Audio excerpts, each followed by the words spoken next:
நிறைய பேர் என்ன செய்வாங்க, தொழுது முடிச்சு கையேந்தி உட்கார்ந்துருப்பாங்க. அது சுன்னத்தல்ல, அப்படி ஒரு சுன்னாவே இல்லை. தொழுது முடித்து விட்டு கையேந்தி துவா கேட்பது என்பது நபி ஸல்லல்லாஹு அலைஹி வஸல்லம் சுன்னாவே அல்ல. நபி ஸல்லல்லாஹு அலைஹி வஸல்லம் அப்படி செஞ்சதே இல்லை.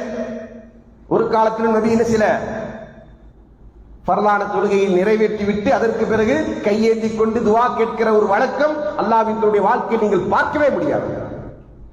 வேற என்ன செய்வாங்க, ரசூலுல்லாஹி அவர்கள் திக்ருகளை செய்வார்கள், தஸ்பீஹ் தஹ்மீதுகளை செய்வார்கள். அதோடு முடித்துவிட்டு தங்கிருந்து கிளம்பி செல்வார்கள். சுப்ஹானல்லாஹ், அல்ஹம்துலில்லாஹ், அல்லாஹு அக்பர், லா இலாஹா இல்லல்லாஹ். இப்படி என்ன செய்வாங்க, என்னெல்லாம் திக்ருகளை, என்னெல்லாம் தஸ்பீஹ்களை, என்னெல்லாம் தஹ்மீதுகளை நமக்கு கற்றுத் தந்தார்களோ அவை அனைத்தையுமே நபி ஸல்லல்லாஹு அலைஹி வஸல்லம் என்ன செய்வாங்க, தொழுது முடிச்சு செய்வாங்க. ஆனா என்ன செய்ய மாட்டாங்க, துஆ செய்ய மாட்டாங்க. அப்ப துஆ எப்படி செய்வாங்க, துஆ செய்வதற்குரிய இடம் தொழுகை. நபி ஸல்லல்லாஹு அலைஹி வஸல்லம் சொன்னாங்க, லா யுரத்து துஆ துபர குல்லி ஸலாத்.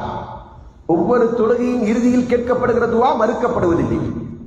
அந்த துபர குல்லி ஸலா என்பதை மொழிபெயர்க்கிற போது என்ன செஞ்சிட்டாங்கன்னா, தொழுகைக்கு பின்னாடி கேட்கிற துஆன்னு வச்சுட்டாங்க. அதுக்கு அர்த்தம் என்ன அப்படின்னா, தொழுகையின் இறுதியில் கேட்கிற துஆ, தொழுகையின் இறுதி பகுதியில் கேட்கிற துஆ என்பதுதான் அதற்கான பொருள்.